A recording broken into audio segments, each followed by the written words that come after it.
할렐루야. 오늘은 사무엘상 3장입니다. 1절에서 10절입니다.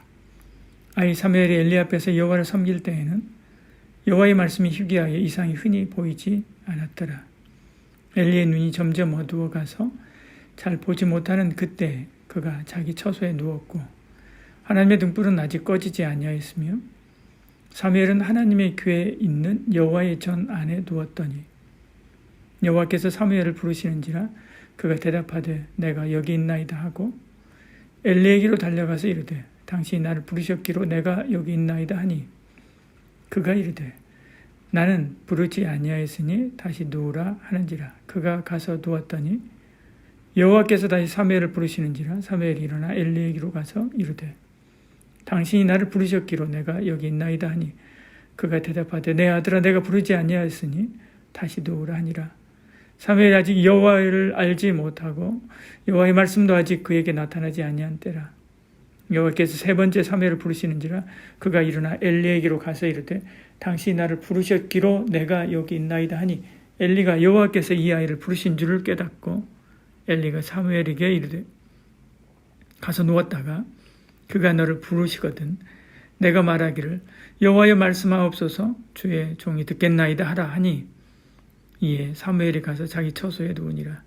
여호와께서 임하여 서서 전과 같이 사무엘아 사무엘아 부르시는지라. 사무엘이 이르되 말씀하옵소서 주의 종이 듣겠나이다 하니 말씀합니다. 사사시대에는 하나님 말씀이 희귀했지요. 1절 이렇게 말씀합니다. 여호와의 말씀이 희귀하여 이상이 흔히 보이지 않았더라 이야기하지요. 하나님 말씀을 듣지 않으니 말씀을 거둔 것입니다. 그러나 듣고자 하는 자에게는 하나님께서 말씀하시지요. 4절에 여호와께서 사무엘을 부르시는지라. 그가 대답하되 내가 여기 있나이다 하고 그러면 하나님은 누구에게 말씀하실까요? 하나님을 반역한 엘리의 아들들이 아니라 신실한 사무엘이었습니다. 아버지의 말을 무시한 엘리의 아들들이 아니라 생명처럼 듣고 따른 사무엘이었지요. 오늘 우리도 그렇습니다. 하나님 말씀이 희귀해진 시대입니다. 하나님의 기쁘고 온전한 뜻을 찾지 못해 헤매는 백성이 많지요. 그러나 이 시대에도 하나님은 말씀합니다. 엘리의 아들들 같은 사람이 아니라 사무엘 같은 사람에게 말씀하지요. 그 하나님의 음성을 듣는 저와 여러분들을 축복합니다. 사무엘은 하나님의 음성을 들었지만 하나님의 음성인지 몰랐습니다. 그래서 엘리에게 찾아가서 왜 부르냐고 나가기를 반복하지요. 엘리도 하나님 말씀을 들은 지 오래되어서 처음에는 몰라보았지만 이내 알아보게 됩니다. 그리고 사무엘에게 어떻게 반응해야 할지를 가르쳐 주지요. 10절에 여호와께서 이마에 있어서 전과 같이 사무엘아 사무엘아 부르시는지라. 사무엘이 이르되 말씀하옵소서 주의 종이 듣겠나이다 하니 말씀하지요. 하나님은 사무엘에게 하나님의 하나님 되심을 금방 알 수 있게 할 수 있었을 것입니다. 그러나 그러지 않았지요. 엘리를 통해서 지도받게 하십니다. 그래도 엘리를 사용하신 거지요. 왜냐하면 하나님이 그를 세우셨기 때문에 그렇습니다. 오늘 우리도 그렇습니다. 하나님이 세우신 지도자가 영적으로 민감하지 못하고 신실하지 못할 수 있습니다. 그래도 하나님은 그를 통해 일하십니다. 교만하지 마십시오. 하나님의 질서에 순응하시기를 축복합니다. 그것이 하나님의 질서를 따라 쓰임받을 수 있는 비결이기도 하지요. 사무엘의 첫 사명은 그 스승 엘리의 집에 대한 하나님의 심판을 전하는 것이었습니다. 12절에 내가 엘리의 집에 대하여 말하는 것을 처음부터 끝까지 그 날에 그에게 다 이루리라. 그의 잘못과 그리고 죄들을 고발하게 되죠. 13절에요. 그리고 그의 심판을 선언합니다. 14절에요. 사무엘은 엘리에게 그 말을 전하기가 두려웠지요. 15절에요. 그렇지만 고민했습니다. 그래서 아침까지 누워 있었다. 예전 같으면 벌써 일어났을 텐데 아침까지 누워 있었다라고 이야기합니다.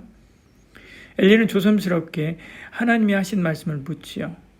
사무엘은 결국 받은 그대로 그 말 그대로 전하게 됩니다. 말씀받은 자의 사명은 받은 그대로 전한 것이고 사명받은 자의 사명은 받은 그대로 실천하는 것이고 심판해야 될 자의 사명은 받은 그대로 심판하는 것입니다. 성도는 스스로 말하는 것이 아니고 스스로 일하는 자가 아니고 스스로 심판하는 자가 아니기 때문에 그렇지요. 하나님이 하시는 것입니다. 그러므로 주신 그대로 받은 그대로 살아야 됩니다. 그것이 그리스도인이지요. 하나님께서 엘리에게 주신 말씀을 전하는 것은 시험이었습니다. 이후 사무엘은 바르게 전하지 못할 말이 없었겠지요. 자기 스승에게도 이 말을 전하는데요. 다른 누구가 무서웠겠습니까? 그러므로 하나님께서 그 입을 통해서 하신 모든 말씀이 그대로 증거되고 또 이루어지는 것이죠. 19절에 사무엘이 자라매 여호와께서 그와 함께 계셔서 그의 말이 하나도 땅에 떨어지지 않게 하시니 말씀합니다. 그때 온 백성도 그를 믿고 따르게 되지요.